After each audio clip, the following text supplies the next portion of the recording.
अस्सलाम वालेकुम। तल्ख़ व शीरी के साथ जावेद शाह हाज़िर खिदमत नाज़रीन। नाज़रीन, इस वक्त में कराची की सूरत हाल पर रोशनी डालूँगा, जहाँ इस वक्त सियासी सरगर्मियाँ उरूज पे हैं और ये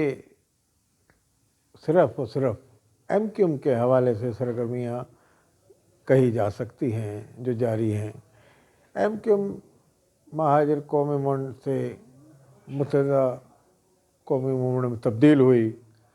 महाजिर कौमी मूवमेंट का बेड़ा अल्ताफ़ हुसैन ने उठाया था और उनके साथ बड़े बड़े सियासी रहनुमा जो उनकी पार्टी के थे, जो APMSO से उनके साथ चल रहे थे, जिसमें अज़ीम तारिक और काफ़ी लोग थे, यानी कि बुनियादी लोग,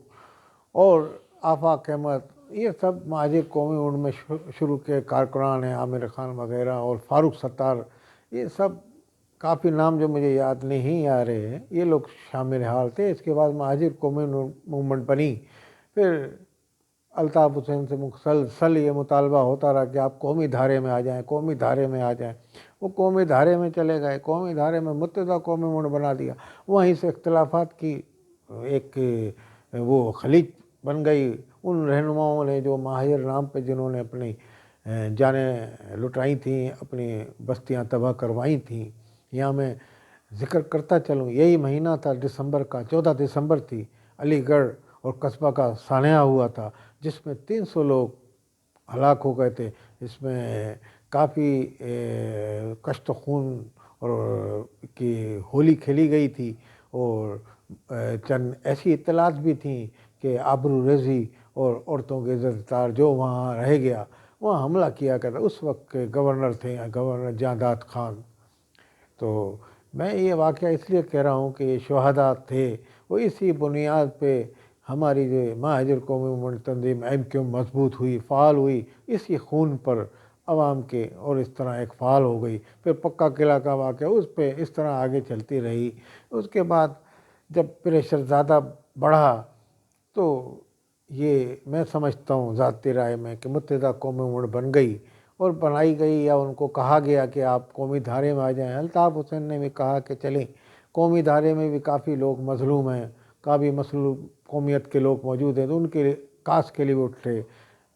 उनके जो साथी थे शुरू के, वो ये समझते थे कि ये इस वक्त जो है सूरत हाल ऐसी नहीं है कि महाजिरों के तमाम हकूक़ मिल जाएँ, उसके बाद ये शामिल हाल मुत्तहिदा कौमी मूवमेंट बनाई जाए। इसी इसना में अज़ीम अहमद तारिक का कत्ल हो जाता है। उसके बाद अल्ताफ़ हुसैन की पार्टी के अंदर शक और शुबे की गुंजाइश पैदा हो जाती है। जो एक कास के लिए लड़ रहे थे, एक दूसरे पे शक करते हैं कि फ़लाँ ने मारा, फ़लाँ मुलविस था, फ़लाँ एजेंसी का आदमी बन गया। इस तरह के एजेंसी के नाम वाम लगा के एक ग्रुप MQM हकीकी का बन गया। MQM हकीकी के ग्रुप बनने के बाद अल्ताफ़ हुसैन ने उनको बिल्कुल गद्दार करार दे दिया और उनके लिए अरसे हयात शहर कराची में तंग कर दिया गया। ये वो लोग थे जो महाजिर कास्ट पे लड़ रहे थे। उनका मुतालबा था कि आप महाजिर कौमी मूवमेंट से नहीं हटें, जो आफाक अहमद कहते हैं। खैर, ये एक लंबी दास्तान है। उसके बाद ये चलते रहे। इसके बाद अल्ताफ़ हुसैन की सियासत चलती रही। अल्ताफ़ हुसैन पे भी एक कातलाना हमला की साजिश की गई। उसके बाद अल्ताफ़ हुसैन काफ़ी दिन अब्बासी शहर अस्पताल में रहते थे, बीमार पड़ गए। जाम सादिक का दौर था। उसके बाद आगे जाके ये हुआ कि अल्ताफ़ हुसैन पे एक तैयारी की जो कातलाना हमले की, तो अल्ताफ़ हुसैन वो साजिश पकड़ी गई। अल्ताफ़ हुसैन फ़ौरन मुल्क से मशवरा दिया उनके वही ख़वाओं ने, महाजिर कौम के लीडरों ने, कि जनाब आप महाजिर कौम को गाइड करते हैं और महाजिरों की क़यादत कर रहे हैं, तो आपकी जान हमें बहुत अज़ीज़ है, आप मुल्क छोड़ के चले जाएँ। वो चले गए मुल्क छोड़ के। उसके बाद MQM काबू में नहीं रही और MQM के यहाँ के जो लोग थे काफ़ी अरसे तक वो सही चलते रहे। फ़ारूक सत्तार और ये दूसरे लोगों के हाथ में क़यादत आ गई। इसमें से नए लोग भी उभर के आए। हैदर अब्बास रिज़वी MNA बने, फिर वो सियासी लीडर बन गए। फिर कंवर खालिद यूनुस भी चले गए। उसके बाद काफ़ी फ़ारूक सत्तार के अलावा और भी काफ़ी लोग थे। तो इस तरह ये तंजीम चलती रही है। चलते चलते चलते ये हुआ कि यहाँ करप्शन इनमें आ गई। करप्शन में ये लोग खाने पीने लगे अपने धंधे, और अल्ताफ़ भाई के इशारे की जो हिदायत थी उस पर पूरी तरह अमल भी नहीं होता था। مگر یہ کہ جب وہ اجلاس طلب کرتے تو رات میں پہنچ جاتے تھے، دن میں پہنچ جاتے تھے، سب کچھ عمل ایسے ہی کرتے تھے بظاہر، اندرون خانہ انہوں نے ان کے بھی جو ملیر اور کورنگی اور لانڈھی کے رہنے والے لوگ تھے وہ ڈیفینس میں منتقل ہو، کہیں کہیں اسٹورز کے مالک بن گئے، اور کہیں کہیں دبئی میں جائیدادیں بنا لی، کسی نے کیا شہر میں ہی بڑے بنگلے میں شفٹ ہو گئے، اور بڑے بڑے یعنی کہ جو ایک معمولی سا جو بلدیاتی کا میئر تھا، ڈپٹی میئر، علاقائی چیئرمین، وہ اپنے علاقے سے نکل کے ڈبل ٹربل مکانات لے لیے، کئی پکڑے جاتے تھے ان کو 90 روپے حاضری پہ مقرر کر دیا جاتا تھا، مگر گرفت الطاف حسین کی وقت کے ساتھ ساتھ کمزور پڑتی گئی، اور کمزور پڑنے کے بعد پہ الطاف حسین لندن میں جو اطلاعات جاتی تھی اس پہ کسی دن مشتعل ہوتے تھے، کسی دن ٹھنڈے ہو جاتے تھے، تو وہ بھی کہتے تھے میں قیادت چھوڑ رہا ہوں، اکثر آپ نے دیکھا ہوگا، تو وہ قیادت چھوڑ کے جاتے تھے، پھر وہ عوام مطالبہ کرتے نہیں قائد آپ آ جائیں، آپ آ جائیں، کارکنان تو بہرحال ان کو چاہتے تھے، یہ لوگ جو حرکتیں کرتے تھے رابطہ کمیٹی والے تو اس پہ وہ بدزن ہو کے نکل جاتے تھے، پھر وہ آ جاتے تھے، تو اس طرح کی گیم چلتے رہے، پھر وہ وقت آیا کہ 22 اگست آ گئی، اور 22 اگست کو بعد الطاف حسین اتنے مشتعل ہو گئے کہ وہاں پاکستان کے خلاف نعرے لگ گئے پریس کلب پہ، اور یہ ہو گیا وہ ہو گیا، ساری کہانی آپ عوام کے علم میں ہے، تو اس کے بعد پابندی لگ گئی، جو ان کے کچھ رہنما بھی چاہتے تھے کہ الطاف حسین سائیڈ میں ہو جائیں تو سائیڈ ہو گئے، اور یہاں والوں کو کہا بھائی آپ الطاف کے ساتھ چلو گے اکیلے، انہوں نے کہا بھائی ہم پاکستان کے ساتھ چلیں گے، ہم الطاف حسین کے ساتھ نہیں چلیں گے، کیوں انہوں نے پاکستان کا نعرہ لگا دیا، تو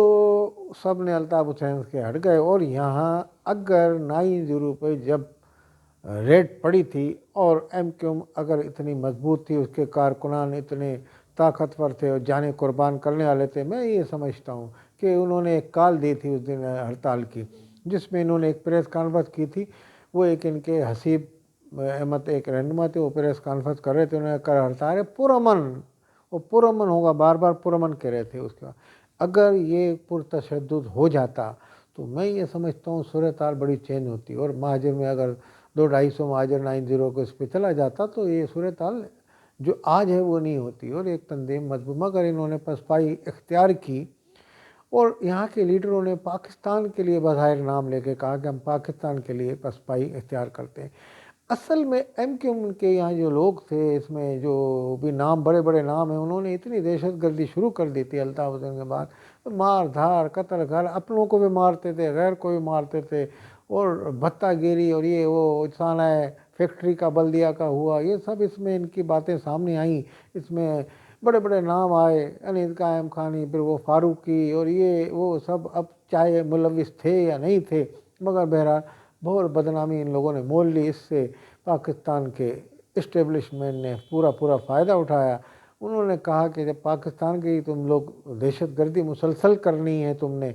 اور تمام پاکستان کی قومی جماعتیں جو ان کے در پہ حاضری دیتی تھی 90 پہ، وہ سب ان کے اگینسٹ ہو گئیں کہ یہ تنظیم دہشت گرد تنظیم بن گئی ہے، اور اس طرح کے انہوں نے عوامل کیے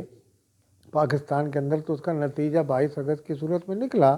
اس کے بعد مختلف دھڑے بن گئے، جنہوں نے پاکستان میں رہنا گوارا کیا اور الطاف حسین کی سیاست سے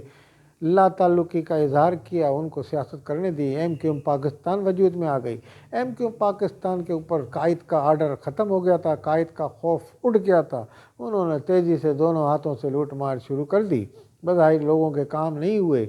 شہداء کی فیملیاں یعنی کہ محتاج گھومتی رہیں، جس کی ابھی کچھ عرصے پہلے بہادر آباد پہ باہر آ کے انہوں نے احتجاج بھی کیا، اس طرح سے حالات چلتے رہے، 90 ان سے چھن گیا، بہادر آباد کا دفتر کھل گیا مذاکرات کے بعد، اس میں سے فاروق ستار کو جیسے دودھ میں سے مکھی کی طرح نکال دیا گیا، فاروق ستار پہلے اپنے کو قائد بنا بیٹھے تھے اس تنظیم کے الطاف حسین کے بعد، ان کی جو دبی ہوئی خواہش تھی شاید وہ پوری ہو گئی تھی، مگر جب نیچے والوں نے یہ دیکھا کہ یہ تو ان کی خواہش پوری ہو گئی، عامر خان ایک بڑے سینئر رہنما تھے ایم کیو ایم حقیقی سے، ٹوٹ کے واپس یہاں گئے تھے، تو انہوں نے ایم کیو ایم حقیقی کے وہاں سے یہ آ کے یہاں شمولیت اختیار کر لی تھی، اب معافی تلافی ہو گئی تھی، تو ان کا ایک اہم رول آ گیا، انہوں نے کہا بھائی یہ قائد کہاں سے آ گئے، یہ نہیں ہوں گے، اور ایم کیو ایم کے فاروق ستار جو تھے نظریاتی گروپ جو آج کل کہلاتا ہے، اس نے یہ کہا کہ میں نے وسیم اختر سے حساب کتاب مانگا، تو انہوں نے حساب کتاب دینے سے انکار کر دیا اور مجھے الگ کر دیا، سمجھ لیں یہ اختلافات بڑھے، اب اس مختصر وقت میں یہ بتاتا چلوں کہ اس وقت पाकिस्तान के अंदर जो कोशिश हो रही है वो ये हो रही है, गवर्नर ट्रेजरी आ गए हैं, एडमिनिस्ट्रेटर एमक्यूएम के मुंतखब हो गए हैं और वो गवर्नर ट्रेजरी जितने ग्रुप हैं इनको मुत्तहद करना चाहते हैं, एक एमक्यूएम बनाना चाहते हैं, इसमें किसी एक बात पे मुत्तफिक होना चाहते हैं। अब इस पे किस हद तक कामयाब रहेंगे ये तो अल्लाह ही जानता है, वक्त बताएगा। और ये सिर्फ अल्ताफ़ हुसैन के अगेंस्ट किया जा रहा है कि अल्ताफ़ हुसैन को बहरहाल ना लाया जाए या इनको मुत्तहद किया जाए, वो ये तमाम एक बन के, क्योंकि अलग होकर इनकी हैसियत इनको पता चल गई तो अब ये सब एक होना चाह रहे हैं कि वे अल्ताफ़ हुसैन के आने की अफवाहें गर्दिश कर रही हैं कि कोई उनकी डील होने वाली है, ये होने वाली है। तो वो इस हिसाब में कामरान ट्रेजरी को ये किसी ने टास्क दिया या वो खुद लगे हुए हैं तो रोज़ मीटिंग कर रहे हैं और इस तरह के एहतियात की बातें हो रही हैं। देखिए आगे क्या होता है, मगर हम ये समझते हैं कि अल्ताफ़ हुसैन से भी किन रवाबित हैं और अल्ताफ़ हुसैन को भी लाने की कोशिश की जा रही है, क्योंकि उनको लाना चाहिए। क्योंकि पाकिस्तान में अगर अल्ताफ़ हुसैन नहीं हुए तो इन सब की हैसियत नहीं है। तो ये अगर वो आएँ और वो इलेक्शन में हिस्सा लें, ये लोग भी हिस्सा लें, जो जीते वो सिकंदर कहलाए। इसलिए मैं ये समझता हूँ कि पाकिस्तान में अल्ताफ़ हुसैन की सियासत को रोका ना जाए और उनको लाया जाए और यहाँ मुकम्मल इलेक्शन, फेयर चेक इलेक्शन कराया जाए। ये तमाम धड़े भी हिस्सा लें, चाहे ये सब मुनज़म होके, चाहे अलग अलग होके इन्होंने देख लिया, मुनज़म होके ये हिस्सा लें और एमक्यूएम अल्ताफ़ ग्रुप भी पतंग के इलेक्शन पे जो निशान पे लड़े या जिस पे लड़ेगा। मैं ये समझता हूँ आज भी महाजिर अवाम के दिल अल्ताफ़ हुसैन के लिए धड़कते हैं। इसमें हम बग़ैर किसी उसके तसन्नुह के कि ये कोई सियासी बात कह रहे हैं, हकीकत जो है उसको रियलिटी की बात की जा रही है। इस वक्त भी 75% अवाम जो है अल्ताफ़ हुसैन के, बल्कि ज़्यादा ही है इससे। तो अब उनको ला के चेक कर लिया जाए और यहाँ सियासत कराई जाए, इसी में ही मुल्क को मिल्लत की भलाई है। हमने पहले भी यही कहा था, अब भी ये कह रहे हैं कि इन ग्रुपों को यकजा करके शहर में अमन नहीं होगा, क्योंकि ये करप्शन में मुलविस हो चुके हैं और अवाम इनसे बदजन हो गए। इनको यकजा करके इलेक्शन लड़ाया जाए और अल्ताफ़ हुसैन को अगर माइनस करके लड़ाया तो फिर अवाम यही कहेगी कि अल्ताफ़ हुसैन ने बाइकाट की अपील की थी, किसी ने वोट नहीं डाला, तो ये इलेक्शन बेसूद होंगे और महाजिर अवाम की मेरे ख्याल में नुमाइंदगी का हक भी नहीं रखते। तो अब जो हक रखता है उसको भी मैदान में लाया जाए। हार जाए अल्ताफ़ हुसैन ठीक है, जीत जाए ठीक है, सियासत करने की इजाज़त दी जाए। वस्सलाम अलैकुम व रहमतुल्लाहि व बरकातहू।